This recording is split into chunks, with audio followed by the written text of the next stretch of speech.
This week's episode of Trek Geeks is brought to you by Fansets, the place for amazing pin collectibles. You know, they have close to 200 officially licensed Star Trek pins to choose from, with new pins coming out every month. See all the pins and collectibles they have to offer at fansets.com, and stay tuned for this week's special Trek Geeks discount code. Fansets. We are Star Trek. This is Robert O'Reilly, Chancellor Garon, on Star Trek, The Next Generation and Deep Space Nine. And you are listening to the biggest little podcast this side of the Alpha Quadrant. It's the Trek Geeks podcast with Dan Davidson and Bill Smith. Glory to you and your house.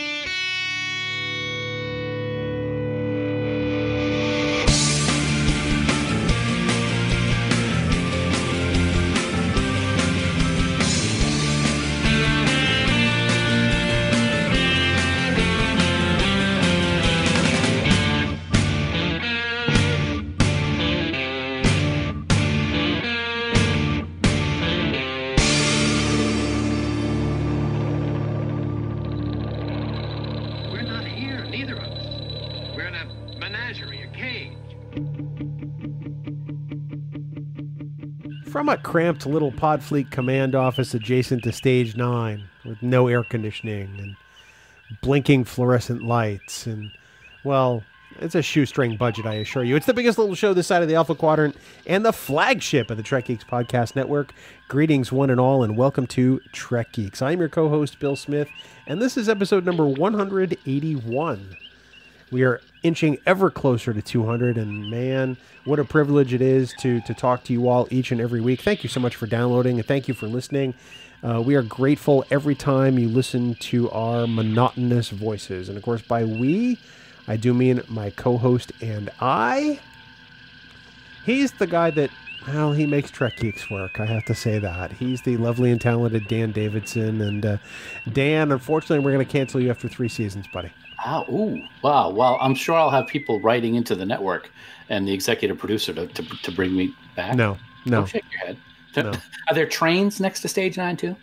Maybe. Hey, it's great to be here, man. As always, thanks for the great intro. It actually was a great intro for a change, so I really appreciate it. It's good to be here. Episode 181. Wow, 19 away from the big 200. That's pretty big. Math is hard. 200. 200. 200. Yeah, and episode 181 is a special one, as you alluded to, being canceled after 3 seasons. I think there's a certain series that we all love that was canceled after 3 seasons, but during those 3 seasons, there were a lot of people behind the scenes that made the show actually work. So what are we going to talk about today, Bill? We're going to talk about the people who made TOS work. See what I did there? I did. That was amazing. There are a lot of people that took Gene Roddenberry's vision and translated it to something on screen, translated it to something that has spoken to all of us over the last 50 years. And, you know, like any production, like any effort, no one ever does it alone. And we want to talk about some of the people who helped make Star Trek a reality and helped create something that we all absolutely adore. And we figured that the anniversary of Star Trek's cancellation was probably a good time to do that. Turnabout Intruder having aired 50 years ago last week. Wow. Yeah, you know, I've always loved Turnabout Intruder. A lot of people don't have a lot of love for it, but I always thought it was good because you know why I love it so much, Bill. Because the tournament will take place. Actually, I do have to say that they did not do it alone, and it's such a big topic to discuss that we're not going to do it alone either. Actually, we are going to have a special guest to discuss those people who made TOS work, and I'm very excited about this. I thought this is the part where you tell us about that special guest. I was taking a little dramatic pause. You're taking the duties away from the host, but that's okay. Go ahead. Exactly. Well, somebody's got to do the job. We are very excited. Standard Orbit's own Ken Tripp is going to join us for this discussion on the people who made TOS work. Of course, Standard Orbit deals specifically with TOS. He does a great job. They all do a great job over there at Trek FM. So why not share the love and bring one of the super podcasters like Ken Tripp over here to Trek Geeks, down to this low-level, drama queen, low-end podcasting network, and have a little fun. So here we are. Ken is clearly classing the joint up this week. It's always a joy to have Ken on, fellow New Englander, fellow Star Trek fan, truly one of the classiest people out there in Star Trek podcasting, and we love him to death. Also a fine producer of this here podcast, which you'll hear more about toward the end of the show. In the meantime, Dan, we want people to hear about how they can get in touch with us. Absolutely. It is very easy to get in touch with us. Just head right on over to trekgeeks.com/contact, and there you will find a variety of ways to get in touch with either Bill or myself. You can leave us a voicemail. You can Skype chat us. You can fill out that contact form and type us out a personalized message. But why waste all that time? Just click on the big blue button on the right side of the website and leave us a message with your very own mellifluous voice using SpeakPipe. And hey, don't forget, the place to be on Facebook these days is the official Trek Geeks Facebook group, Camp Kittimer.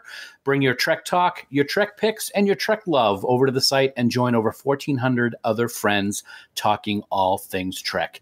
It is the place on social media where their Trek talk is positive and there's no bashing or gatekeeping allowed. Plus, if there are new announcements about the Trek Geeks Podcast Network, you're going to hear it first right there in Camp Kittimer before anyone else in the quadrant. To join the group, just head on over to facebook.com/groups/Camp Kittimer and be ready to take part in a truly wonderful social experience. As always, we want to thank our wonderful admins, Haley, Jackie, and Dan, for the amazing job they do running the camp, and also want you all to remember that any comments or messages that you leave us in any of these places may be used in a future episode. Bill? The amazing part is you read that copy every week, and one of these days you're going to get it right. I am glad that you have faith in me, because I sure don't. I have faith of the heart.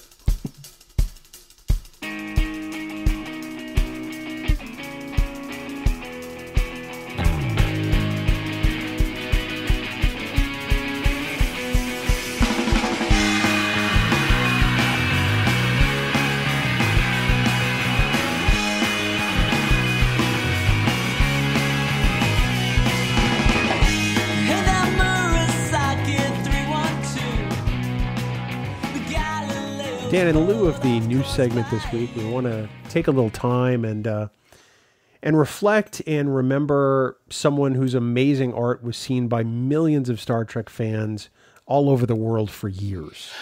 Yes, indeed, man. And I got to say, this one kind of hit me close to home. As a fan of all those great novels back in the day, one of the things I enjoyed most was the wonderful book covers, many of which were drawn by the amazingly talented Keith Birdsong.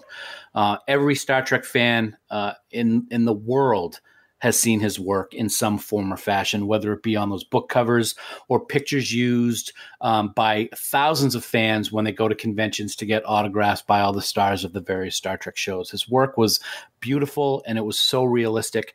And unfortunately, Mr. Birdsong passed away on June 4th after a lengthy illness. He had suffered a massive stroke last year and was recovering, but unfortunately, he had another one a week or so ago and succumbed to that stroke. So we offer our condolences to Keith's friends, his family, and his fans. But take heart in knowing that his legacy will live on forever in the beautiful work that he did for so many years. You said it so wonderfully. I mean, every novel I can think of at the time had a Keith Birdsong cover. And I mean, you take a look at the novels of today, the artwork is impressive, certainly, but they're not drawn by hand and painted by hand the way that Keith Birdsong's art was. I mean, his art took a lot of time, and it was, you look at the detail in some of these covers and it's exacting. He was such a special talent. Yeah. And those books are, the covers themselves are classic, in addition to the novels themselves.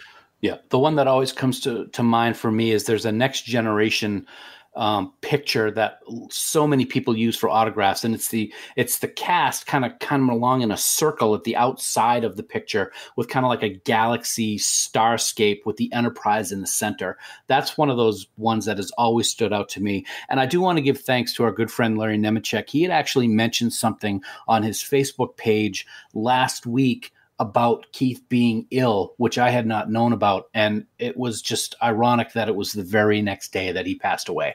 So again, he will always have his works remembered forever because they're going to be around forever. It was brilliant, brilliant art. And again, we offer our condolences to everyone, friends, family, and fans.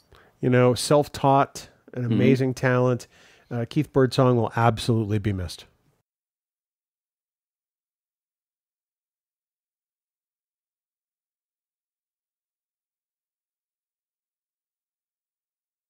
Dan, here we are again to talk about, one of our favorite topics in all of fandom, and that is the amazing folks at Fansets.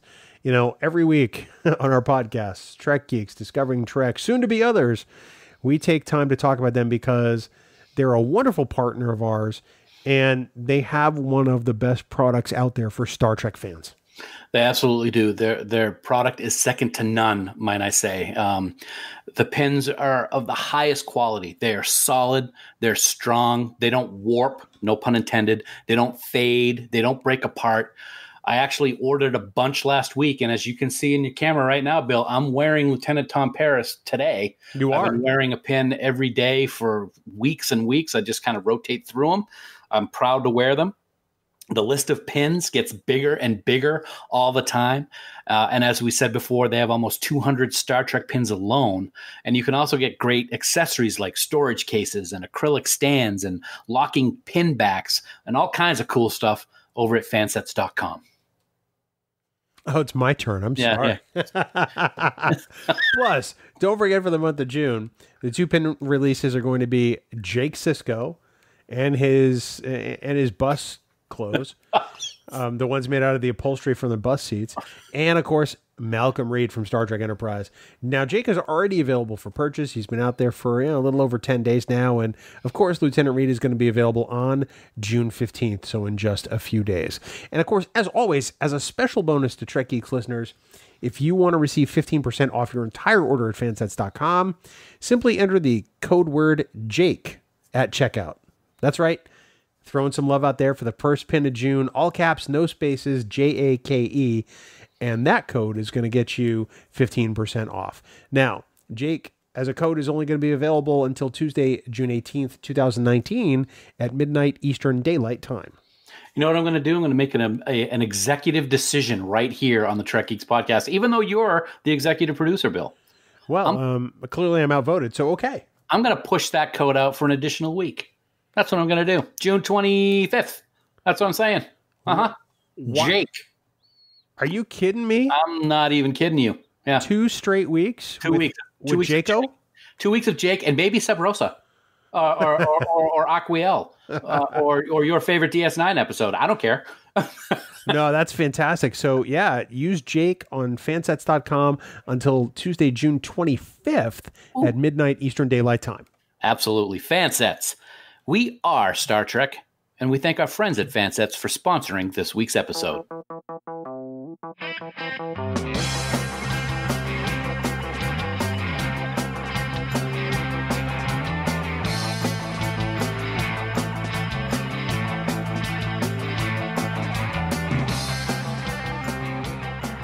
Well, Bill, here we are again to talk about another great topic here on the Trek Geeks podcast. But what's more important is that we have a fantastic guest joining us here today to help us with this discussion on the people who made TOS work. So I'm going to take a moment here to welcome once again. Has it been on here, Discovering Trek? I don't even remember which one he's been on because once again. Yeah, we did the crossover. Exactly. Mellifluous tones of Ken Tripp, one of the hosts of Standard Orbit over on Trek FN. Ken, Welcome aboard, buddy. It's good to have you back. Hey, it's great to be back with you guys. When you say fantastic, remember, I'm a Bostonian too, so I know that's a backwards compliment and that somehow, some way you got forced into pulling me in, but thank you for having me.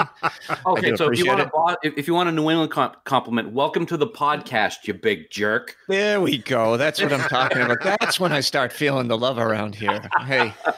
That's exactly it. It's a joy to have you here, even if you were the only one who could make it. I appreciate it, Bill, and up your nose. Oh, wow. We're going straight up 70s here with a rubber hose, I might add. Well, I could have gone the other way, but I think you have a rating on your podcast. Yeah.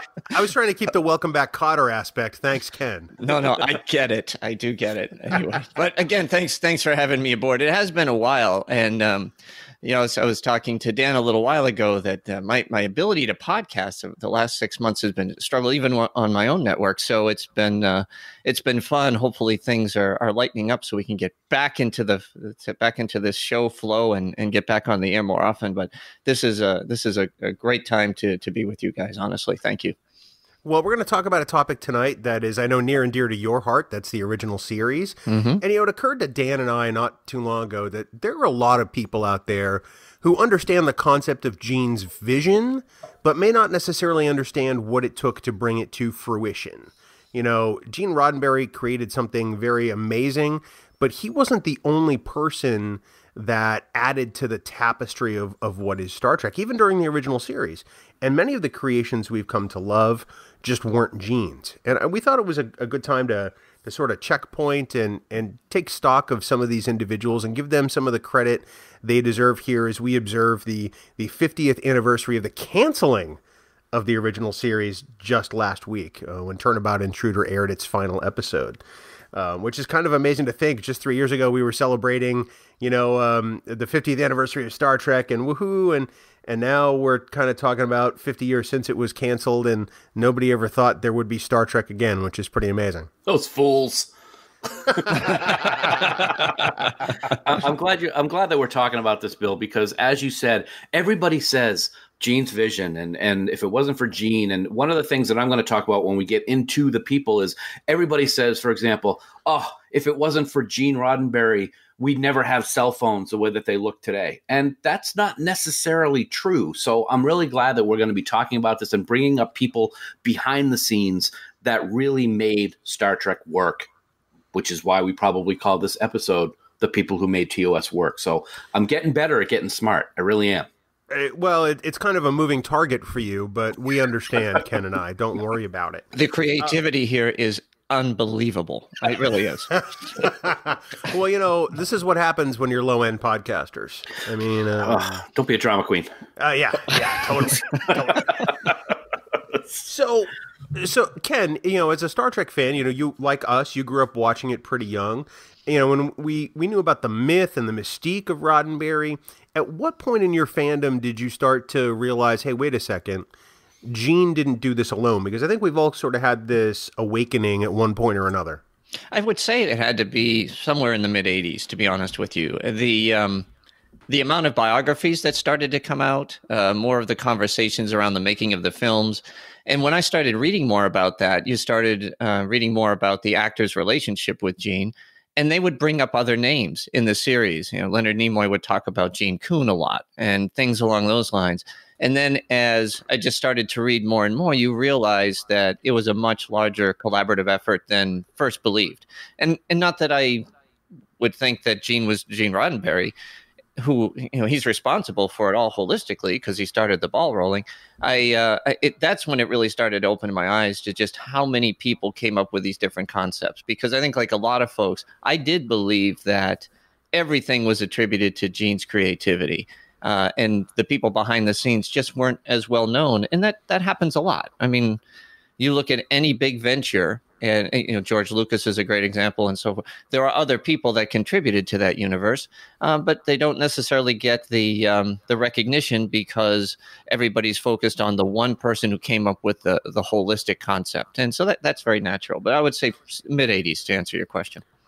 And, and you bring up a bunch of great points there, and we should probably stipulate at this point that this is not to take anything away from Gene Roddenberry himself. Right. Without Gene, there wouldn't be Star Trek. Without Gene, there wouldn't be this vision of a future where everybody got along and there was no wars and no famine and no sickness. And, we were prepared as a species to venture off into the galaxy and meet the unknown. So, Gene absolutely gets his due. We're not trying to take anything away, but this is sort of an elevation of that conversation. And in fact, no one can do it alone, and that includes Gene Roddenberry. Yeah, Fair enough, Dan? I absolutely agree. It's funny when you ask that question to Ken. I thought about it myself, and it's not kind of the same time frame for me, Ken, when I started to appreciate the behind the scenes. And I think I attributed the first name that popped into my head was Harvey Bennett.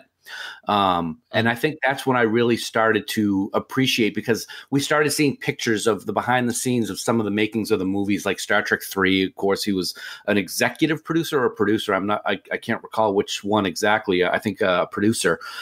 We saw him in Star Trek 5 as a chief of staff, so he got to have a part in a movie. But those behind the scenes pictures with him is what really started it for me.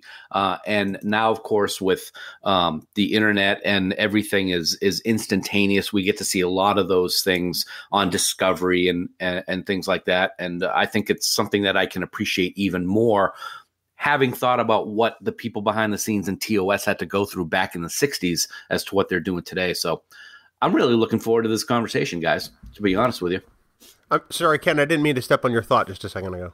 Oh, no. I guess all I was going with is that in a lot of cases, when it does become a big collaborative effort, the person at the top always gets the focus. But you have to give Gene a lot of credit for allowing people to come up with concepts and being accepting of those ideas, because a lot of folks can be very myopic and just say, we're doing it my way. And to give Roddenberry credit, he allowed those influences to really flourish and actually encourage that. So he does deserve a lot of the credit. That's very true. The guy in the center seat gets the credit or the blame in many cases, and Gene is no exception. Mm-hmm. So why don't we dig in and talk about some of these individuals? Dan and I have prepared a short list of some of the ones we think are highlighted, and Ken, you're welcome to chime in at any time with your thoughts, or if you think of some that you want to include on the list, I think that would be fantastic. I'll start if you want, Dan. Sure, that's fine, buddy. All right. I think that, when I think about Star Trek and I think about the long-lasting timelessness of the original series, because it is timeless, I have to look at Jerry Finnerman. He was Star Trek's legendary director of photography. His lighting defined the look of the series from the very start. It's the reason why it looked so good on color televisions, in the 1960s as they were being sold. Many people may not realize this, but because of his work on Star Trek, he was the first director of photography to be inducted into the Producers Guild of America Hall of Fame. That's how legendary his work was in the industry just on Star Trek alone. All of the colors, all of the lighting, all of the planet sets where you see the different colored skies, that was all Finnerman. And I just don't think he gets enough credit for establishing the look of alien worlds and our Starfleet vessels in Star Trek. The guy was amazing. He worked magic on a shoestring budget. That's one of the things I like most about Star Trek is when we visit those alien planets. I remember as a kid, I'd be like, what color is the sky going to be?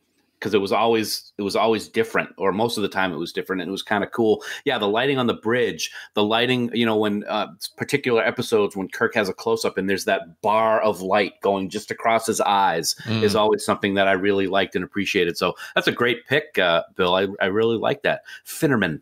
I like that name too, Finnerman. What do you think, Ken? Well, Nicholas Meyer had a great quote in the commentary for Star Trek II where he says, "Art thrives on restraint." And Finnerman thrived in a tight budget environment and came up with some very innovative ways to really be ultimately creative. I thought the backdrop lights, they were all just white screens, and he used lighting. There was no painting, there was nothing, and just putting a lens or a cover over a light changed the whole dynamic of where they were, the adventure, everything, and the color palette on the show obviously was extremely bright, and we all know why. I thought, it was very creative. Now, I have to be honest, when I saw that list, this was somebody I actually had to look up. and do a little study on it. I was like, oh my goodness. And then when I saw how innovative he was, that's exactly what came to my mind was Meyer's quote. It's like, man, people always, whether it's in business or art or whatever, when you put restraints on them, that drives innovation. He was very innovative and got recognized for it. So it was nice to see. Well, you think of that very first episode that broadcast on NBC, The Man Trap, and we open up, on the salt creature planet, and you see that sky, and immediately you know that this isn't Earth. You know that they're on some strange new world, to coin a phrase. I wonder where I've heard that before.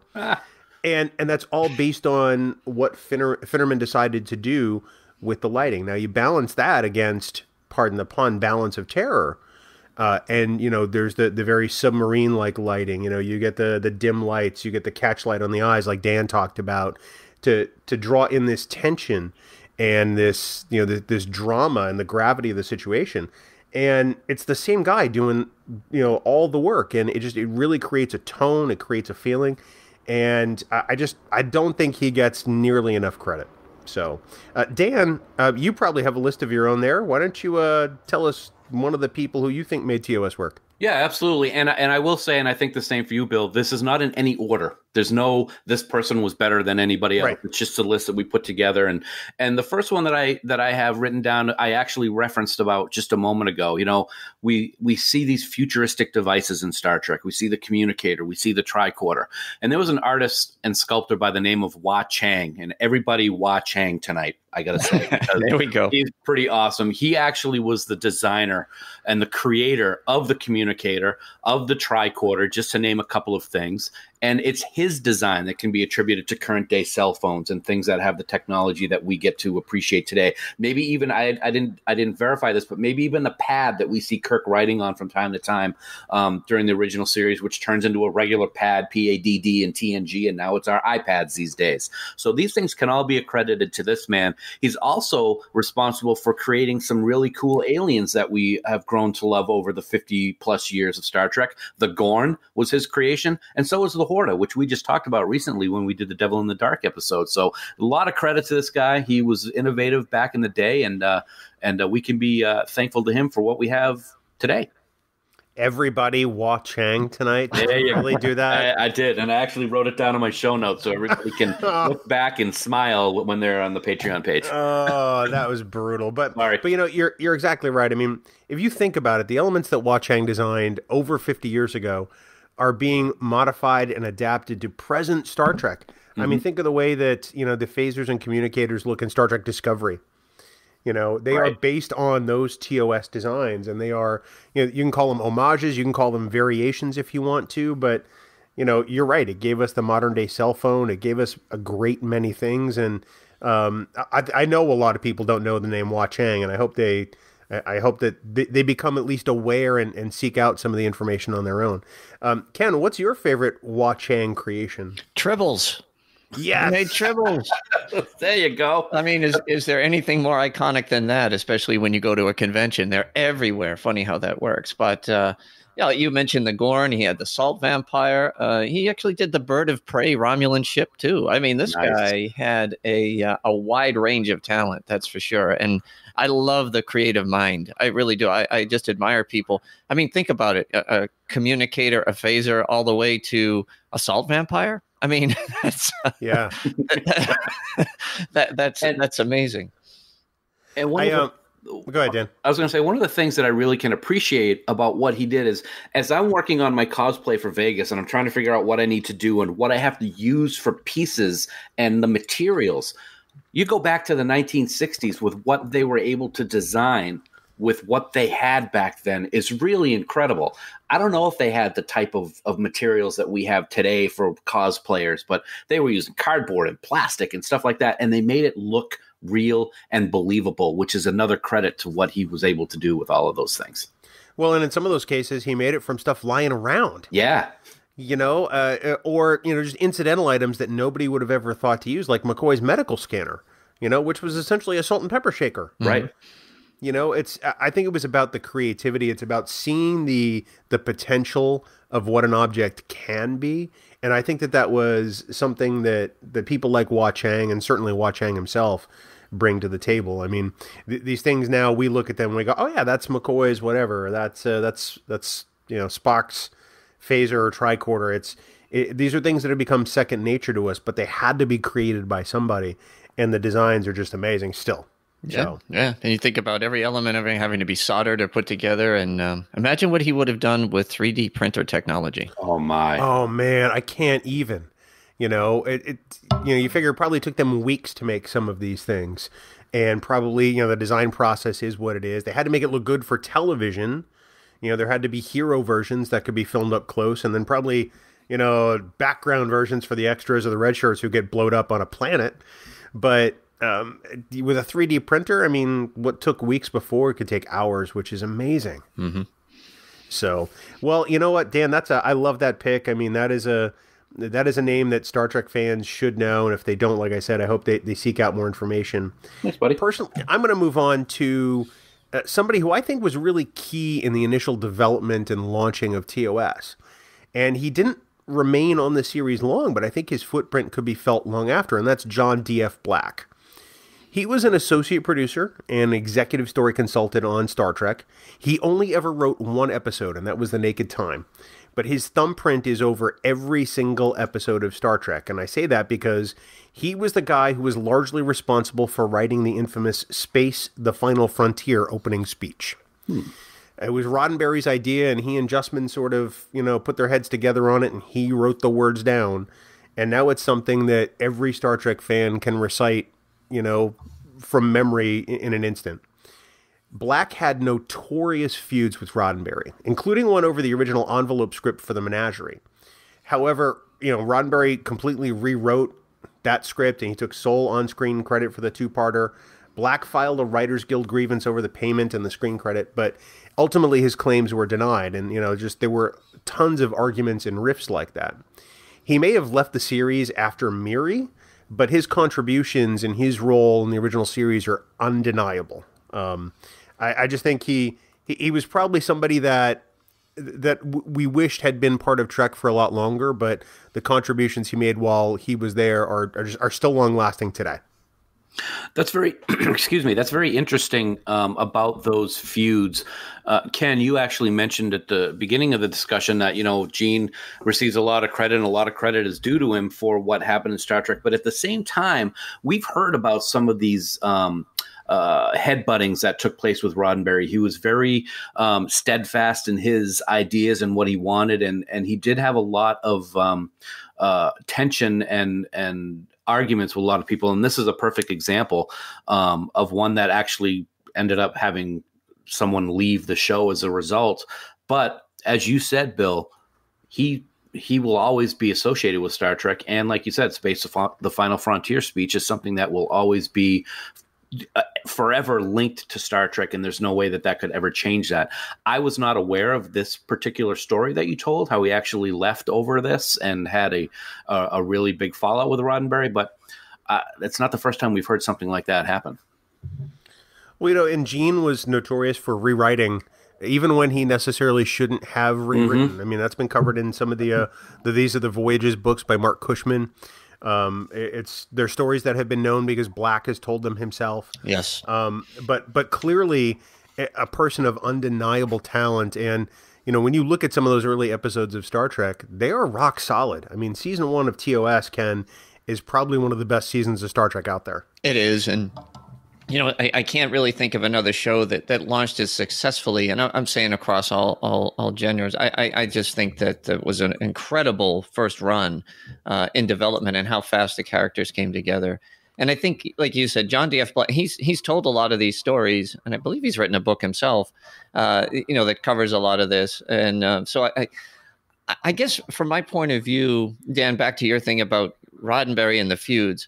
Now, there was no question by the time he was running Star Trek: The Next Generation, it was just a very volatile, tough time for him. But I think because we're so into Star Trek and we know everything that happened behind the scenes, things can potentially get magnified or maybe not brought to the level that we would understand. But look what's happened on Discovery the first few seasons, the amount of writers that have come and gone and all. I think this happens everywhere. And I think that Hollywood is a little bit different. It's a whole it's a whole different world. Egos, are magnified, 10 times beyond, I think, a lot of other industries. And the amount of money that gets that people have the potential of earning when it comes to getting credits on different things are huge. And so I think those things can get very volatile, because if somebody's claiming one thing, and you see it all the time, but of course we're all so familiar with Star Trek. How many times did this guy hit the head during the time that they were writing it? We know everything. Yeah. So, I wonder how different it really is on other shows. And that's why I say, I know Roddenberry had his failings. I'm just saying that a lot of, we get to Gene Kuhn and some others with the ideas that they came with, or the designs that Hua Chang came up with. I'm just saying he put him in. You know what I mean? He was. I'm not a staunch defender of Roddenberry by any means. Like I said, we could do a whole episode on all the things he did wrong or his failings. Yeah. And the only episode that could exceed it would be my own. So I really don't want to go there. But I do think that it's fair, and a lot of folks, I think that worked on these programs that see all the accolades go to one person, there's got to be some jealousy involved there too. There has to be. I have to believe that too. It's like you said, every series has to have some of these challenges. You get a bunch of creative people in a room, there's going to be disagreements with how the art should be created. I have to believe that. And like you said with Discovery, obviously there's been turnover in the writer's room. Obviously there's been changes with producers and things like that. So I don't think any series is immune to it. Next Gen had its own problems. DS9 had turnover. Voyager had turnover. But when I consider the long-lasting legacy of John D.F. Black, who sadly we just lost within the last year, to me it is immeasurable, because he created the words by which we all recite. That's right. Mm-hmm. So right. Dan, what do you got? Well, the next one is kind of similar to what you just brought up with John D.F. Black, buddy, and that is that this person's contributions are seen every single episode of Star Trek, especially the original series, and that's the one and only Matt Jefferies, of course, the creator of the USS Enterprise. He was responsible for a whole bunch of visual things that we've always seen and appreciated over the years. He actually created the Klingon logo, which I know, Bill, you just love everything Klingon. So that logo was his. And the D7 battle cruiser was his design. And as I said, of course, the Starship Enterprise, the Jefferies tubes are named after him. I think every Star Trek fan knows that well.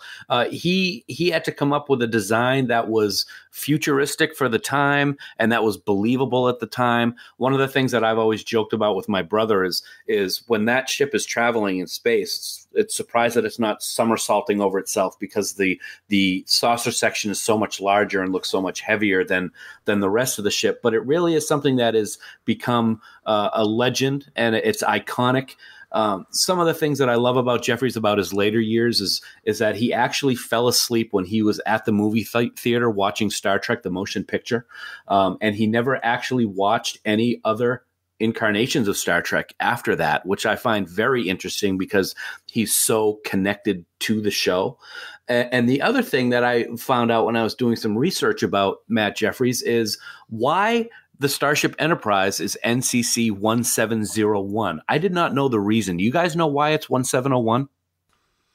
I think I used to know, but I think I've long since forgotten. Okay, it's actually, according to Matt Jefferies, the Enterprise was Starfleet's 17th starship, and it was the first in the series of Constitution class. So 1701, which is kind of cool. I didn't know that. But he's one that will always be tied to the success of Star Trek based on the starship itself. So I picked Matt Jefferies for my second pick. Ken? Well, Matt Jefferies created my favorite character, which is the USS Enterprise, right? And I do know that people go, "What's wrong with you?" That's a Navy thing. But what is wrong with you? I mean, no, I mean, not about this. It's another podcast, guys. That can go into my flaws one too. It'd probably be a lot shorter show if we could just do what's right with me. What I like about Matt Jefferies, just first of all, he loves, and I think you have to even go back to understand what this guy went through. Okay, he was on B-17s, B-24s, B-25s in Europe during World War II. Wow. This is when they were doing strategic daylight bombing, right? The Brits, everybody said the American strategy is insane. The toll was horrific on those pilots, but they needed to do something, again, innovative to halt the advance of the Nazi regime. He was a flight engineer on those planes. I mean, the fact that he survived that, he beat the odds, which is incredible. And he had a huge love for aviation, which I think was really neat. When he designed the Enterprise itself, and you walk through what he did, and I've read a lot of things about how he came up with the concept or whatever. It was futuristic for its time, but it set the stage for all science fiction going forward, right? Right. He made a ship where everything could be fixed from the inside, so people didn't have to go on the outside. The engines were designed because he felt that they were so powerful they needed to be detachable, and all of these different elements, which 52 years later or longer, we're still like, wow, that's a beautiful ship. And Discovery, I think, paid great homage to it. I did read that same thing where he said he fell asleep in the motion picture, and I would have had words with him if I had known. But what I thought was interesting, he watched, I guess, the Next Generation for a bit, and he was the one who came up with that initial phrase that they've turned my bridge into the lobby of the Hilton. And, that has since been iconic. I think a lot of people have used that line. But going beyond just the Enterprise, the design of that bridge, it's just it has influenced the way the military has designed its own centers and thinking and making things much more effective, smaller, easy to communicate.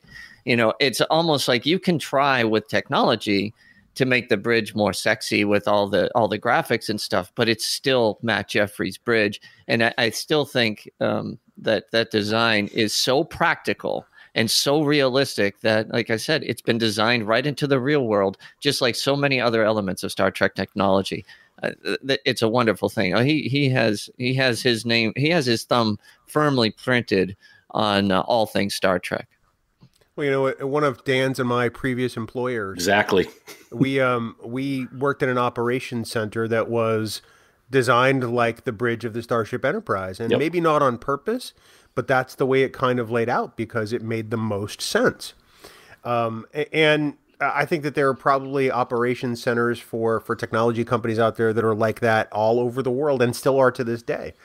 If you think about Matt Jeffries and his contributions, arguably his greatest creation, the USS Enterprise, is in the Smithsonian Air and Space Museum. A fictional starship, is on the floor among all of these historic craft, and it's, when you look at it in those terms, his contribution to culture is amazing, let alone to Star Trek. So Matt Jeffries, a true genius, somebody who designed amazingly beautiful things that hold up.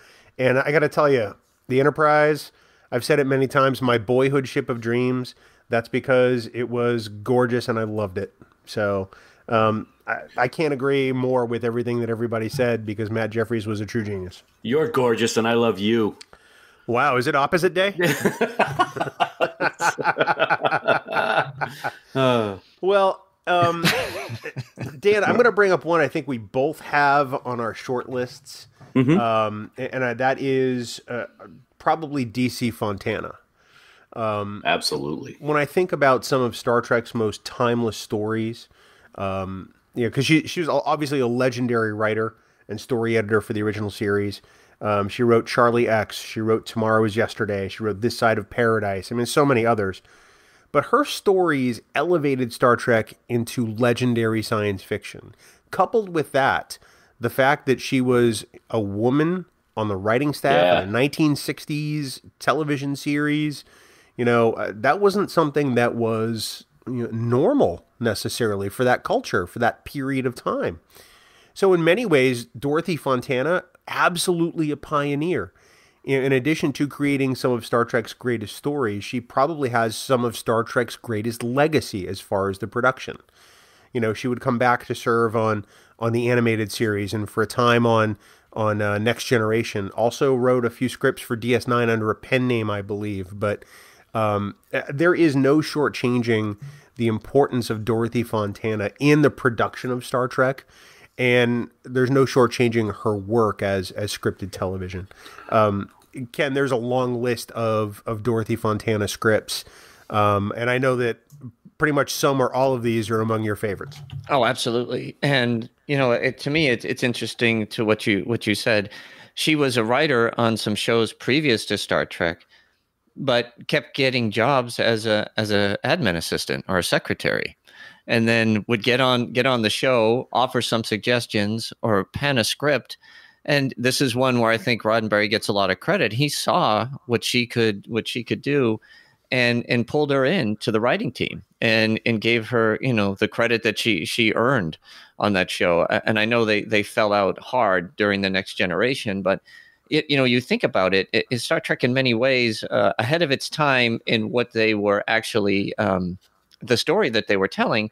But here's a woman in the early 1960s, mid 1960s, writing these scripts, or rewriting them. She did a lot of rework on the Ultimate Computer, and then she went on to be an independent writer and came back and wrote the Enterprise Incident.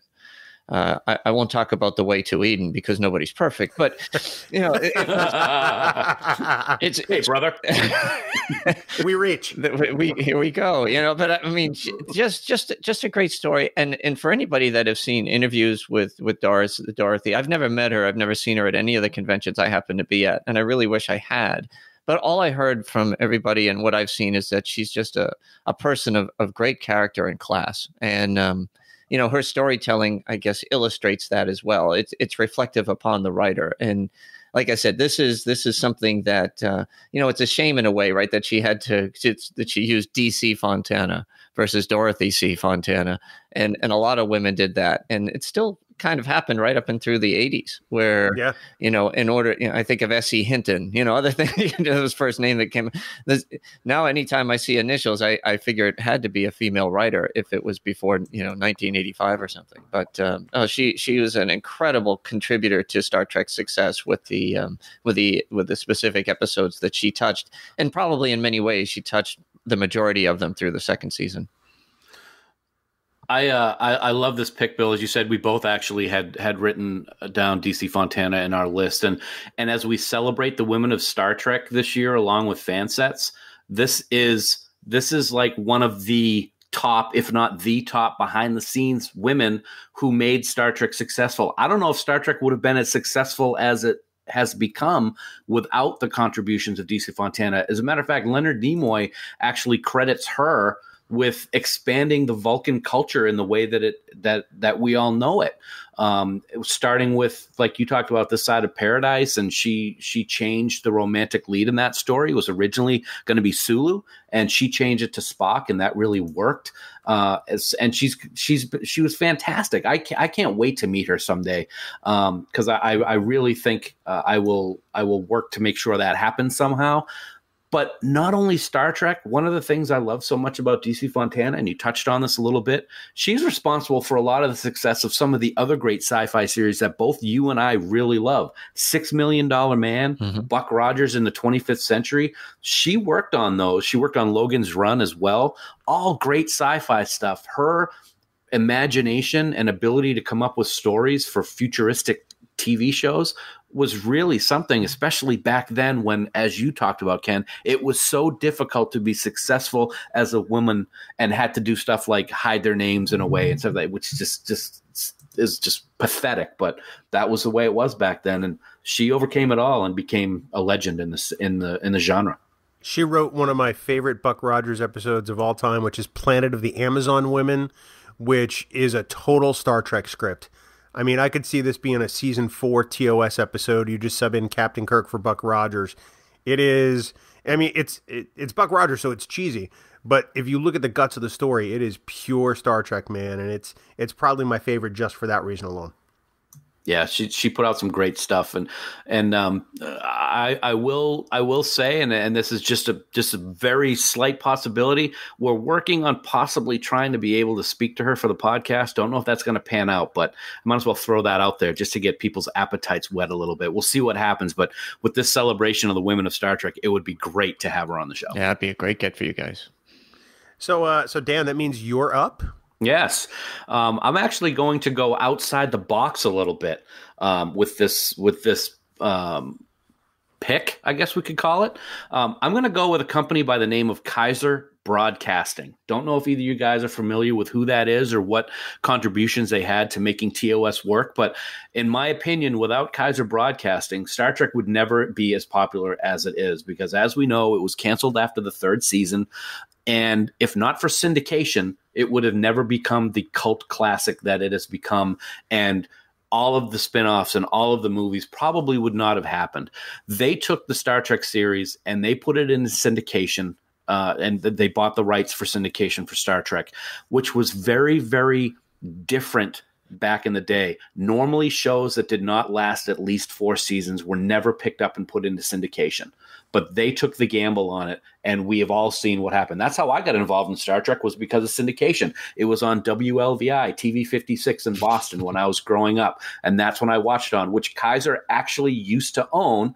And as Bill and I were researching this, we finally figured out that WLVI, TV 56 in Boston, WLVI is the Roman numeral for 56. So that's why it was TV 56. So that's kind of cool. A little trivia there for you New Englanders. But Kaiser Broadcasting is responsible, in my opinion, for the success of Star Trek after it was canceled.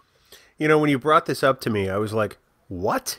And then I started reading about them, and you're right. I mean, without their decision to put Trek into, syndication on their stations, it never gets, a movie. It never gets subsequent spin-offs. There is no Star Trek The Next Generation, which means there is no DS9 or Voyager or Enterprise or Discovery or Picard or animated series. There's none of it. Yeah. Without, with one executive or one board simple decision to say, all right, we'll take a flyer on Star Trek, none of this happens. And that's a pretty amazing development to think that one decision, that went against the norm had such an impact on our culture and our fandom. It's pretty amazing.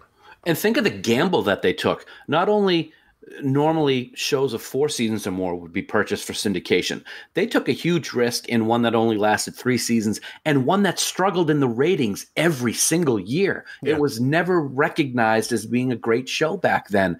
They took the gamble, and man, I don't know how it paid off for them monetarily, but it sure as hell paid off for us fans. And that's something I'll always be thankful for. Ken, we know you were watching on WLVI as well, most likely. Mm-hmm.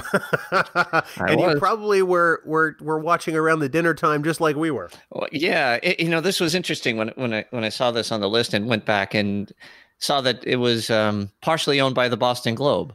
So yeah. Once again, Boston is the hub of the universe and save Star Trek. So there we go. I love it. But I did not know about the WLVI trivia. That is awesome to learn. I know, right? That's unbelievable, right? Because I remember WSBK, Channel 38, and WLVI 56, and Creature Double Feature and all that. So, I grew up with that stuff. And, now I'm all nostalgic in my head. But I had heard many times about how it was very strategic that Star Trek played between 5 and 6 p.m., and it played up against local news all across the country and was kicking its butt. And I didn't realize it was just essentially one broadcasting company that bought it and distributed it. And then others, when they saw the success it was having, like in New York and even in some other markets, decided to also then buy the show for their regions and broadcast it at the same time. And then here we are today, all because of that. It's amazing story of how people got hooked on it. So I had heard the time slots. I had heard, that it was beating folks in the race. I never heard that it was Kaiser Broadcasting that bought it. I think they took the risk in the first or second season in purchasing it, by the way, too. So they didn't know where this thing was going to go or if it was going to make it. Obviously, it didn't, but they stuck with it. And what an incredible story. Well, and think about the time slot they were putting this in. Like you said, Ken, they were doing it, against the evening news in most markets. And at the time, the evening news was not the kind of thing that people were really excited about, because it was stories about, the fallout from Watergate, or the fallout from Vietnam, or the fallout from things that just really were, deep black marks on our country and our political system. So, there was this escapism. There was something else that people could watch, because there's only so much of that stuff that you can see on a daily basis and maintain your objectivity about the world. So there was Star Trek. It was an oasis in this sea of just horribleness. And I get why people started watching it, because that's precisely why my parents started watching it at that hour. No, it makes a lot of sense now. You look back at it, it really does. And the timing, I'm sure, had a lot to do with it. But just a great story. That was an out-of-the-box pick, and that was a brilliant one. Nice. Every now and then, Dan Davidson brings something to Trek Geeks, and it's only taken 181 episodes, but here we are today, folks. Write it down. And I got to tell you, those 2 contributions have been fantastic. Now, your wife had nothing to do with it, but you wouldn't give her credit anyway, so. Right. She is the smart one in that pairing. That's for sure.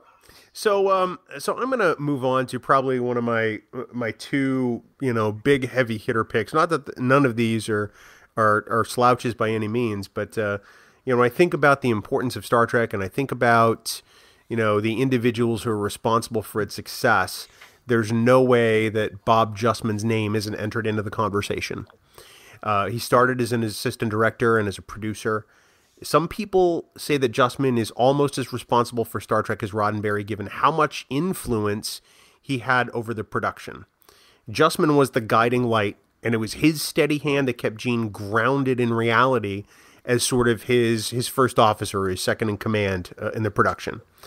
Listing all of Bob Justman's accomplishments and contributions would really be its own podcast. I mean, standalone, multiple episodes. But the fact that Trek stayed on schedule mostly, and on budget kind of, was directly related to Justman and his steady hand. He was so important that Gene brought him back for Next Gen, because he needed that sort of figure to work against him and work opposite him. So, when I think of some of the most important people who brought Star Trek to life, I have to go with Bob Justman right after Gene Roddenberry, is sort of a 1A, Dan.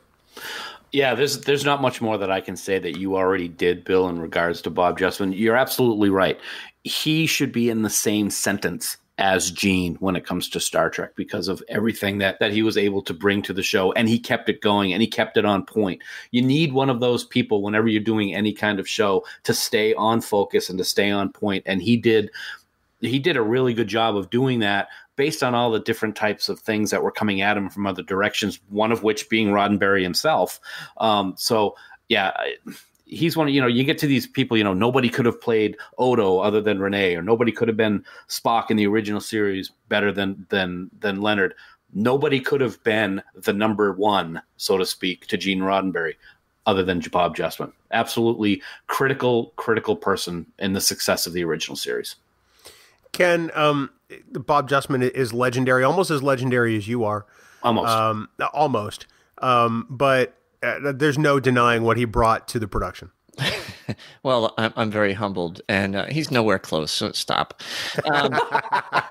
You do need, in any organization, you need that top lieutenant, and you need that person to be the driver in all things. And we all have, when we talk about being successful, and it doesn't matter in what industry, you need to have the right team, and you need to have the right counterbalances to what may not be your strength. And so when you talk about the creativity in Hollywood, and these minds and these egos going at it left, right, and sideways, you need that person who's focused on the execution of the project, of getting things going. And to think about it, he took on the first pilot, and I thought, it was a brilliant show. It didn't work, but it was enough where somehow, some way, in a TV world where even today you don't get a second shot, or it's pretty rare, they got a second shot. And I think a lot of it is due to Bob Justman. I mean, putting it all together, making sure that both of these major pilots, and he chose to put Where No Man Has Gone Before, and although it didn't broadcast first, you could see why that really is the second pilot for all intents and purposes. A brilliant job. But he was, he was that executive officer, whatever you want to call it, that people didn't want to mess with. And I also think, in just reading a lot of his writings, it is interesting to see how the show acted more from a business practical than it did from the creative in many ways, because those two worlds have to come together. And it's so unlike big business, right? Where I run operations for a big company, and we have to make sure we're doing everything to support the commercial organization. But we don't clash too much, only when we don't make what we're supposed to make or deliver what we're supposed to deliver. So there is this synergy. In the Hollywood world, it's like the clash of two cultures. You've got people that are creative; they're not thinking about budget. They could care less. They want to live almost in a surreal world where there's no constraints. And then a guy like Justman comes in and puts in those constraints, gets these people to work together, and then executes flawlessly on what has to be. I still can't think of another show. And I know there's bias here, and I'm not talking about just Star Trek, where the first season of any show comes together with as many difficult technical setups, a unique and unbelievably different plot, and just so I guess at its time so revolutionary, and was so effective. And again, all these people came together to make it work, but it was Justman who made it execute, and I think that says a lot for him. Anybody who could rein in the grandiose vision of Gene Roddenberry and that writing staff and make it actually producible for television within a budget deserves all of the credit in the world. Some of the Bob Justman memos are legendary, and if folks haven't read them, I mean, you can find them on the internet. You can find some of the next gen based ones and some of the other TOS ones over at Larry Nemechek's Trek Files. He wrote memos that were just beautiful prose, but also very realistic. I can think of no other staunch defender of the gate than Bob Justman, and I think we should all be glad that he was there, because we needed him on that wall, Dan. Oh, you've got him on that wall. We need him on that wall. Absolutely. Yeah. We just spent 10 minutes talking about Bob Justman and the importance that he had. So absolutely agree. I'm going to throw a curveball at you guys for my second to last pick. It's not in my list. Oh, okay. But I wanted to surprise you with this one, because it's somebody that you probably wouldn't think of, someone who made TOS work, because it was a very small contribution in terms of the overall picture of Star Trek, but it was one of the biggest contributions, and that's Dr. Martin Luther King Jr. Wow, If it was not for him, Nichelle Nichols would not have remained on Star Trek as Lieutenant Uhura. It is well known, this story, that she was going to no longer be on the show because she wanted to pursue a career on Broadway. And it was at a fundraiser at an NAACP event where she met Dr. King. He walked across the floor, shook her hand, and said that, "I am your greatest fan," and had a discussion. She's told him that she was planning on leaving, and he talked her out of it. He actually told her that it was the only show that he and his wife, Coretta, would allow their 3 children to stay up and watch, because they loved it that much. They saw the importance of having a black woman on the bridge of the Enterprise. It was revolutionary at the time, and he allowed her to stay. If she didn't stay, I totally believe that they would have filled that role with nothing that would have ever been talked about. It may have been a woman, but it would not have been a black woman. I guarantee you that would not have happened if she had left. And if not for that discussion that he had with her, the show would not have been as revolutionary as it was, with the everyone is equal thing that we've come to cherish so much with IDIC. So I threw Dr. King in here for this discussion, guys. You know what? I think that's a fantastic curveball, Dan, and certainly not one that most people would bring to mind. I love this selection, because, I mean, I can think of no greater beacon of hope or positivity in the modern day world at the time than Dr. King. And I mean, the story is one that we've heard for many years. It's one that, has become legendary itself. but it doesn't make it any less important. And I think you're 100% right. Without Nichelle on Star Trek, I think it's a different thing. You know, I don't. I think maybe it changes the makeup. I think maybe it changes our perspectives. But I think we needed that then, and we sure as hell need it now. So I'm grateful for his words to Nichelle back in the day, and Ken, I think it's pretty evident that it changed, or it kept the landscape of Star Trek as it was, because the change might have been really radically different. Yeah, I agree. You know, it's funny, when I was younger, and you get competitive with the things you like and you love, and as being an avid Star Trek fan in an era where, you know, you were a nerd, you were a geek, you were all these different things for loving it. I remember that there was a huge point of pride for me that Star Trek was the first show to have an African-American woman in a prominent position, first interracial kiss. It was like these Star Trek first type things. But one of the things that was missing from that equation was just the understanding holistically of what that meant. So it was bigger than just being the first. And when you hear actresses like Whoopi Goldberg and others saying when they were a kid, this was the only character on TV that they could relate Right. to, and that it was such, you know, in all honesty, it was a very minor role, but it was, like you said, Dan, it was huge. I think that this, when you say, you know, you're going to throw a ringer in there, that it's incredible, and it's very humbling as the years went on, and you hear actress after actress talk about how big a deal it was that Nichelle Nichols was on that bridge, what she represented, what that represented for the future, and the opportunities, you know, especially for a lot of people that lived in a world of, you know, inequality and despair. Just an amazing call out that as time went on, I really began to appreciate more and more what that meant, much more than just a quote unquote Star Trek first. So great call out. Thanks, man. Well, you know, Dan, it's hard to follow that up, but I'm going to follow it up with my last selection. And keep in mind, this is by no means a finite list. I mean, there are, you know, an array of people who helped make Star Trek work, and we're not saying that this is the definitive list by any means. These are just the first people who came to mind. But any listing of individuals would be incomplete without the contributions of Gene Kuhn.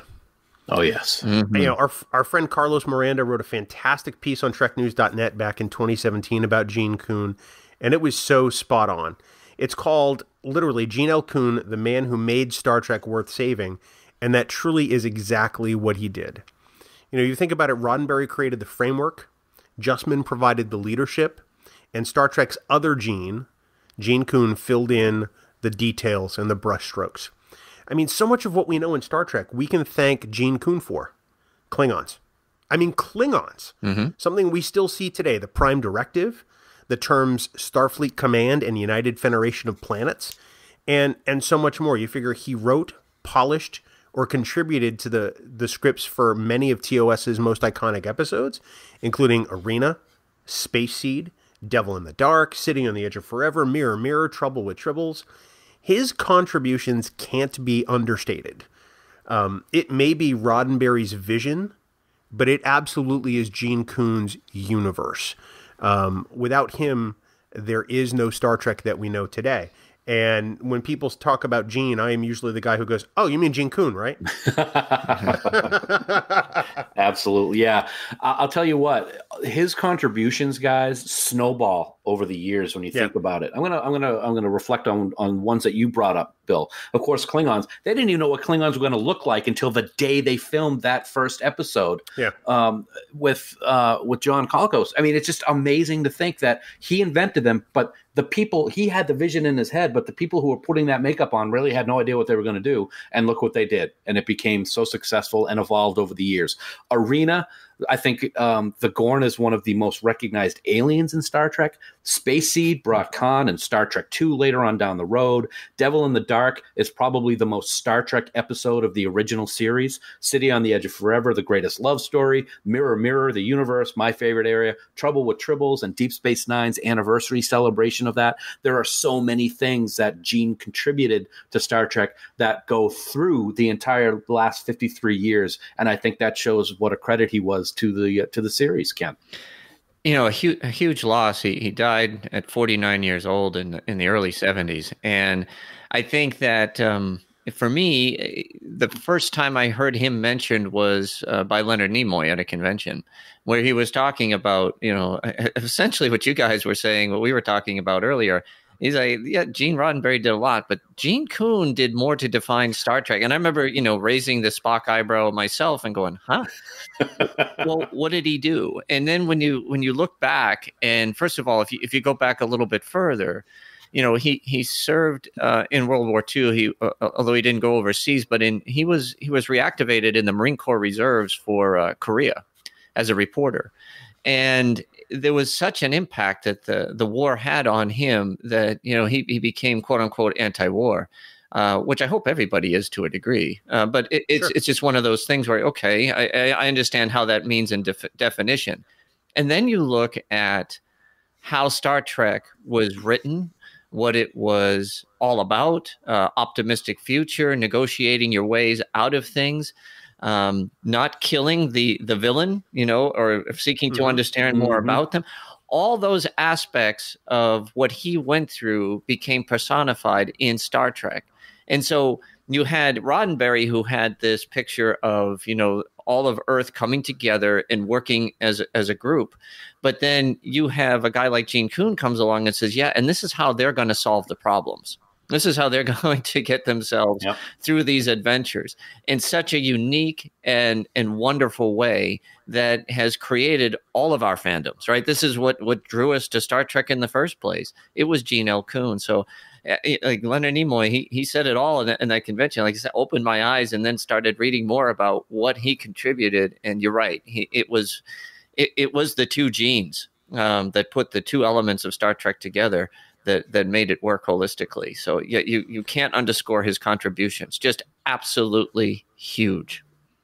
I think of Roddenberry, Justman, and Coon as the other big three of Star Trek. You know, there's Kirk, Spock, McCoy, you know, and the series doesn't work without them. And then there's the other big three behind the scenes, which is the two Genes and Bob.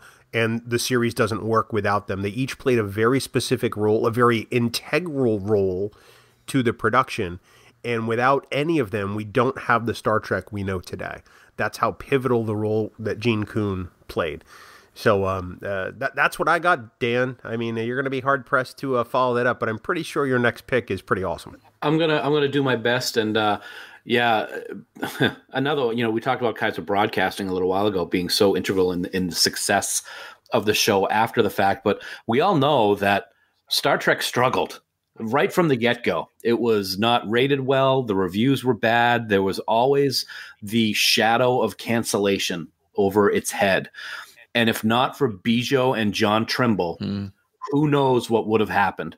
Their tireless work as fans kept it going. You know, I talked about those rumors about cancellations. They started in '67. I mean, the show is only a year old, and cancellation is already a possibility. So Roddenberry actually secretly began to fund an effort by the Trimbles to persuade tens of thousands of viewers to write letters to support the show to save it. So what they did was they took a mailing list from a sci-fi convention of 4,000 names, and they asked those fans to write to NBC and ask 10 of their friends to do the same thing. So kind of like that shampoo commercial. They tell two friends and so on and so on and so on. And it worked. NBC says that they received almost 116,000 letters for the show between December 1967 and March 1968. That's a pretty respectable number. But according to one NBC executive whose name was not given, the network actually received more than 1 million pieces of mail, and they only disclosed that 116,000 came in. The Trimble saved Star Trek from cancellation. So they are the people that we as fans should look to thank. And when we see them at conventions, because they still go to conventions, we met them at STLV a couple of years ago, especially Bijou. She should be the ground floor, concrete level of the Women of Star Trek celebration this year, because if it wasn't for their efforts back then when the show was struggling, it would have never gotten along to possibly even season 2, and we wouldn't be where we are today. So that's my final pick, and I just cannot thank them enough. I can think of two more humble people in the scope of their role and what they played in Star Trek and in Star Trek fandom than the Tribbles. They are such delightfully wonderful people. It was both an honor and a pleasure just to get to meet them briefly at STLV a few years ago. I was glad that they got brought out for the 50th anniversary convention because without them, there never would have been one, Ken. No, there wouldn't have been. And I think you said it perfectly. Very, very humble, wonderful people. Everything I've read and seen them on, you just smile, right? I mean, these are just an incredible couple who had such an indelible stamp on ensuring that Star Trek lived on. And where would it have gone if we didn't get those other two? It would have just folded away. It's funny how as time went on, they were kind of accredited with, running that whole campaign or whatever. I had no idea of Gene's involvement in it till many years later. And it's just brilliant marketing, and people that jump on a cause that they believe in. And, I think it's so sweet that they're held in such high regard today and are still welcomed. I mean, they are just the nicest, sweetest people on the planet. So good on them. Two quick things about the Tribbles that I'm just so thankful for. I actually have a bumper sticker that was from the 60s that says Save Star Trek, and I was able to send it to them to have them autograph it, and I have it as part of my collection. Just wonderful. And they are so involved and love their involvement of Star Trek, even to this day. Bill, remember the Hollywood premiere of Discovery when we met them there? Oh, wait a minute, you weren't there, but I did meet them at they were at the premiere of Discovery. That's how their involvement is. They are still recognized by the people behind Star Trek and CBS of how important their role is in the history of the show. And I think it's great that they're involved in all of these things. And they should be involved because they're responsible for its success, like so many of the other people that we talked about here today. And I love giving you crap about that, Bill. I really am sorry that you weren't there because I would have loved to have you there. But yeah. No, you're not. Yeah, so Dan attends the Star Trek Discovery premiere. Bill's at home going, I wish I could be at the Star Trek Discovery premiere. And that's how that story goes. It's amazing that this list of people is only one that we could add on to in the future.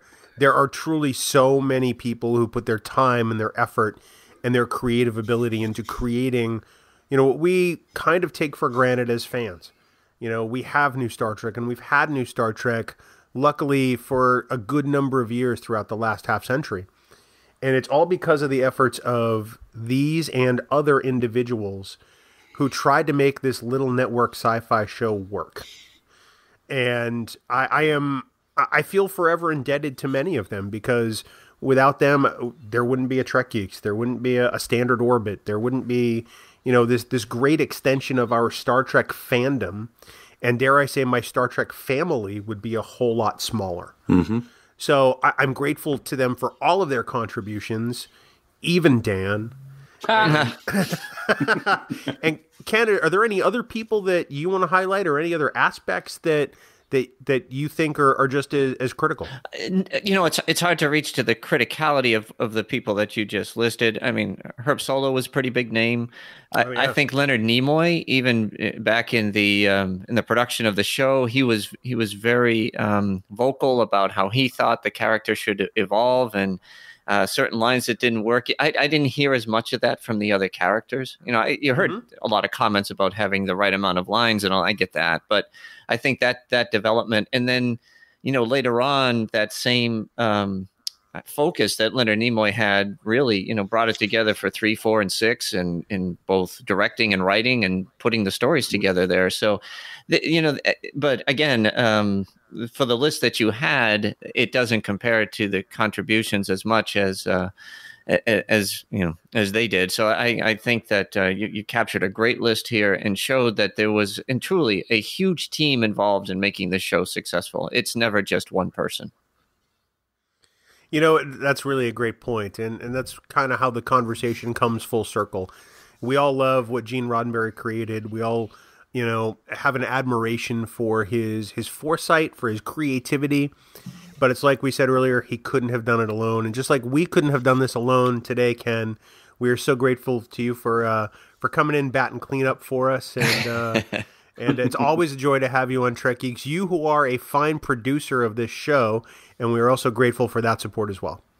Ken, where can people find you, stalk you, listen to you? Because you're in a couple of different places, and we want to be sure that we touch them all. Well, thank you so much. The only places you can really hear me on a regular basis is on Standard Orbit, on the Trek FM network. I also do another podcast called General Quarters, which is a focus on veterans and veteran stories that I'm working on. You can find me on Facebook. I'm in Camp Kittimer, and I also am on Twitter. I tweet out as at Boston SCPO. We'll see you in just over 7 weeks at STLV, and what a grand reunion it will be, my friend. Yes, it will. It will. Looking forward to that, guys.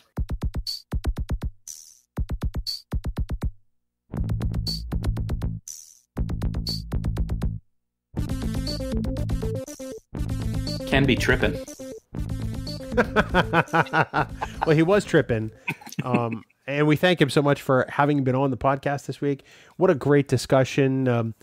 So many great people, and really not enough time to talk about all of them. We could have gone on for hours and hours about some of the contributions of some of those folks, Dan. Absolutely. I got to say, man, you had some great choices, and it really made me think about some of the things I hadn't thought about before. So when we first talked about this discussion, I'm like, oh, how are we going to pull an hour out of this? But we could go on for hours and hours after the discussion we had today. It was really great. So kudos to you for thinking of it. It's in these moments after 181 episodes, you should just trust the executive producer. I'm just saying. Although I got to give you credit for Kaiser Broadcasting. That really was an inspired pick and spot on. Thanks, man. No, it's like I said, if it wasn't for Kaiser, I really don't think we'd be here right now on this podcast. Well, Dan, if it wasn't for our friends in the band 5 Year Mission, none of this would sound nearly as good as it does. They are so creative and so amazing. They are writing one song for each episode of the original Star Trek. And like we've told you so many times, these are not parody songs.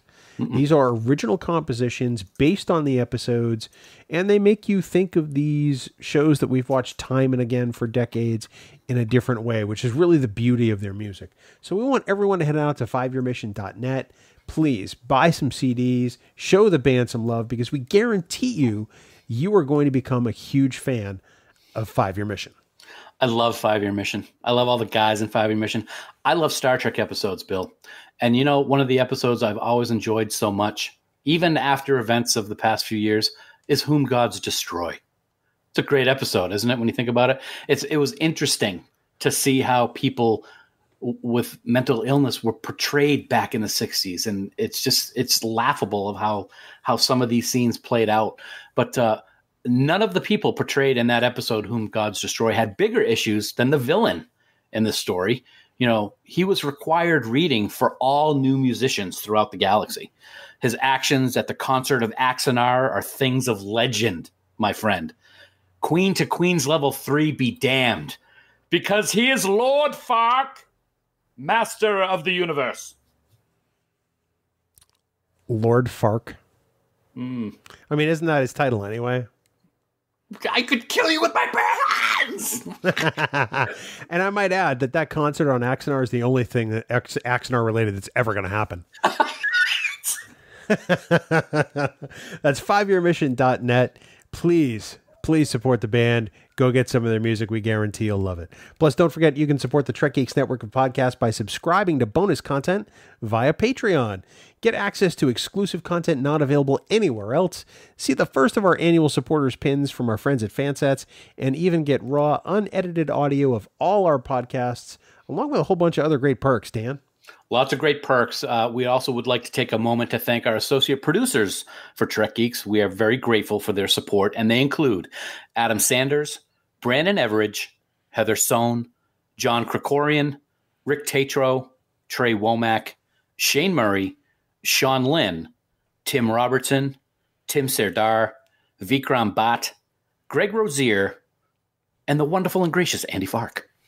We also want to thank our Trek Geeks producers for their support. They are some dude named Ken Tripp. Never heard of that guy. Casey Shafsky, Charlie Mulvey, Chris Trabuzio, Craig Ewing, Eric Extreme, Jackie and Chris Hackney, Leonel Marchand, Matt McGonigal, Mike Bovia, Harry Michelson, Patrick Escudero, Sean O'Halloran, Peter Craig, and the lovely and talented Scott Vachon, who just celebrated birthday number 50. Oh, congratulations, Scott. If you'd like to become a producer on the network or even get access to the raw audio for Trek Geeks episodes, head on over to patreon.com/Trek Geeks today, where subscription levels start as low as 100 cents a month. Wow. That is the stone cold price of $1. That's fantastic how that winds up like that. Dan, next week, because you're leaving us high and dry, we're actually going to be off. You're going to be on a road trip. But the week after, we're going to continue our look at the women of Star Trek, started by our friends at Fansets, with a special in-depth look at one of the most influential women of Trek, as well as one of the newest. Yes, I apologize for having to leave you in the dust. My youngest has finished college, so Sue and I are driving to Orlando to pick her and her stuff up and then coming right back home. So it's a quick turnaround of 2,800 miles. Got somebody to watch the house, somebody to watch the pups, so we're gone. So sorry, buddy. But anyway, next week, she is the star of the latest Star Trek series Discovery, or 2 weeks from now, I should say. And she was and is exquisitely brought to life by the wonderful Sonequa Martin Green. Simply put, in a couple weeks, we're going to deep dive into the amazing character of Michael Burnham, as we have seen her through the first 2 seasons of Star Trek Discovery. That's in 2 weeks on Trek Geeks, the flagship podcast of the Trek Geeks Podcast Network, and the podcast for your Star Trek fandom. Well, I'm looking forward to that discussion in 2 weeks. We're going to have a great time. One of the newest Star Trek characters, but certainly one equally as important when we talk about the influential women of Star Trek, both on screen and behind the scenes. So that's 2 weeks on Trek Geeks. Dan, of course, for all the news on all the Star Trek show, we want everyone to head on over to treknews.net. And for more great Star Trek discussion, please check out our other podcast, Discovering Trek, available at discoveringtrek.com. For now, this has been episode number 181 of the Trek Geeks podcast. We do hope you all live long and prosper. As you so lovingly reminded me earlier this evening, just a little flashback. Coconut. I love coconut. Coffee. Everybody say, huh. 4 years ago, and here we are still doing it in episode 181. Wow. Yeah, and anyone who wants to hear the original, it's the outtake for episode 15. So, see you in 2 weeks. You got it. Music for Trek Geeks is provided by 5 Year Mission. They are writing one song for each episode of the original series. Download their music at 5yearmission.net. Trek Geeks, a Star Trek podcast, is a production of Coconut Media Works, executive producer Bill Smith. For even more Star Trek discussion, check out Discovering Trek, a Star Trek Discovery companion, available on Apple Podcasts, Spotify, and discoveringtrek.com.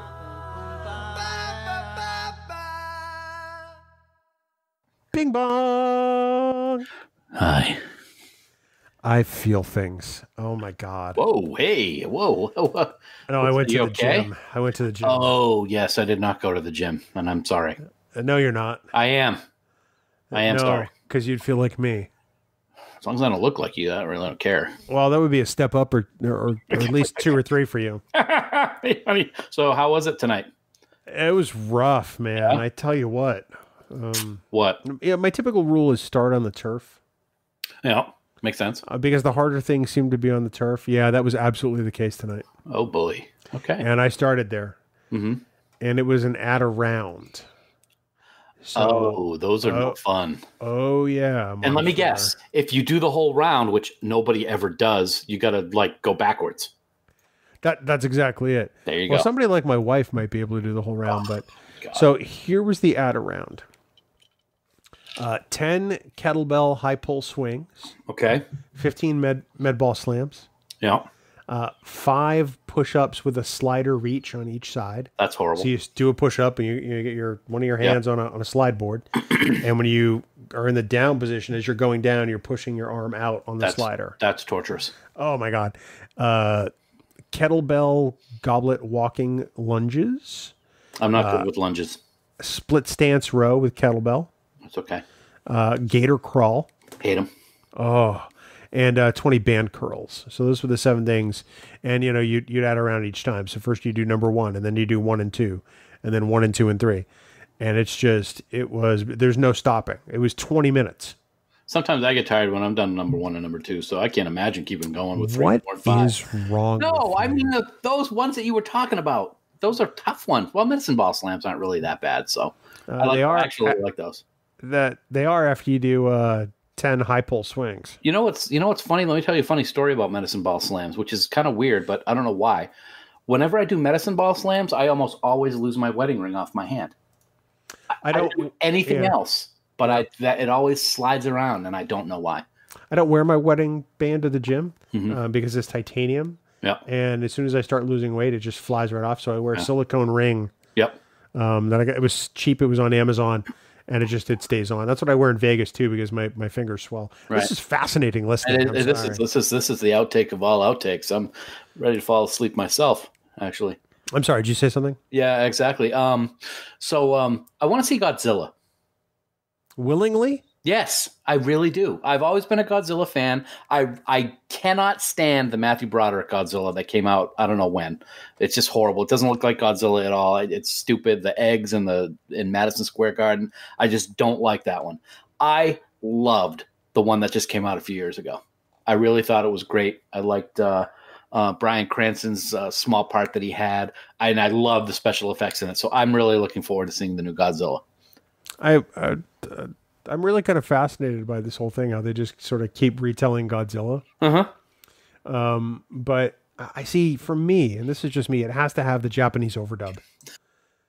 It's gotta have, the mouth not matching what's being said. Yeah. Or else to me, it just doesn't seem like a Godzilla movie, That's funny. I think with today's technology, I always love to see how special effects evolve. And movies like this, like the other night, we just watched Kong Skull Island. At the very end was on, and we watched that. And it's just, I love movies that have advanced special effects the way they have. And Godzilla is definitely looking like that's going to be one of them. King of the monsters. You're the king of the monsters. You are a monster. Thank you. I don't mean that in a good way. Why are you thanking me? I'm gonna take it as a good way though, and I appreciate it. And you're a hell of a nice person for saying so. We've been watching a series on Netflix called Slasher. Oh, you were telling me about this. And I think it's produced in Canada, largely Canadian actors. Season 1 is a little more mind bleepery. Ah. Seasons 2 and 3 are all about the shock and gore. We watched season 3 next because Netflix screwed up in the way it presented it to us. So we started season 2. Oh. And we stopped because I think it didn't really settle well with my wife, because the first guy who got killed in season 2 opened a door and then had a chainsaw stabbed through him. Nice. And then it motioned all the way up his body. It was great special effects, I will say that. But. See, right now I'm looking at you as you're in the camera, and I'm just imagining. And you can just see my smile getting wider and wider. That actually happened in a similar movie, Hatchet, which took place down in the bayou. And the guy who played Jason in the Friday the 13th movies played this deformed killer down there. And at one point, the guy, he was he's been in Star Trek, I believe. He was also in The Fugitive. He was the cop who said that he saved everybody on the bus when it crashed, but he really didn't. He was like cut from shoulder all the way down to the groin with a knife in one scene, and it was pretty brutal. So yeah, yummy. So I'm gonna have to check out this show. I'm gonna get some ideas. I hate you. Well, I have another story about similar to that, which is sad but funny at the same time. Oh, great. Wait, we're going to tell sad stories on the outtake now? Well, yeah, we have to because it all goes together because you'll be happy because it has to do with me dying. So that would be nice. So it's a celebratory story. Exactly. Sue would always tease me when we were joking around and stuff. She goes, I'm going to just drive you up to the boonies in Maine and just string you up on some tree really up high and just leave you there. And I'm like, wow, I love you. So the other night we're watching Northwood's Law, which is a reality show about the fish and game officers in New Hampshire and Maine and stuff like that. And they have different stories. And there was just one story about a teenager who had gone missing for 4 days. And there was a big search for him. And they had a whole bunch of people out in the woods looking for him. And the father was there and they found him. And he was strung up in a tree, and he had unfortunately committed suicide. And it's not something that you normally would expect to see, but here's my point. And it was very sad. I was like, oh my God, I can't believe that this is one of those stories where something bad happened, because normally it always feels good. But she looked at me and went, I will never say that to you again about jokingly. Why are we telling this story on the outtake? Because it popped into my head. We were talking about different ways, chainsaws through the chest and hatchets down the shoulder and you wanting me to be strung up in a tree. And so it just popped in my head. So anyway. Here's why I'll never do anything to you. Do you want to know why? Why? Because with my luck, you'd turn into an arch supervillain and be my nemesis. You mean I'd be a crappy movie? No, I mean like you'd be the Joker to my Batman. I understand. Thank you. I was trying to make a joke. Yeah, you made a crappy joke. Well, it's a crappy movie.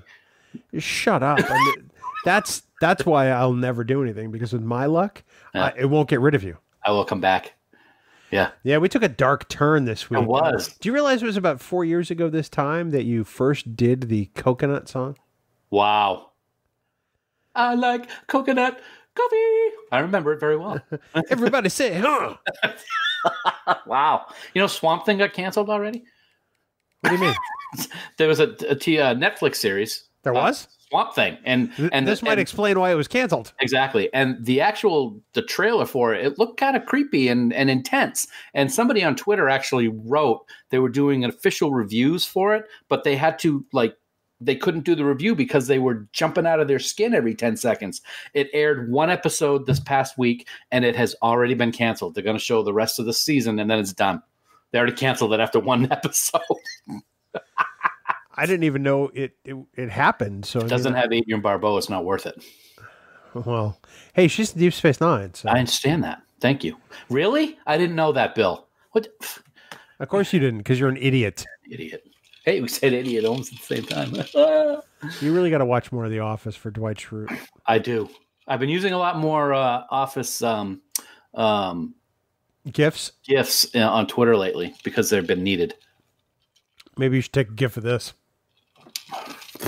Wow. People, I'm just so glad that you don't have to see his hatred and vitriol. I have no idea what you're talking about. Of course not. Yeah, I like your chair, though. I have a Star Trek chair. Random things just come at me. I have a Star Trek chair. You do. I have a chair. You ready to do this, jerk? Yes, I am. Whew.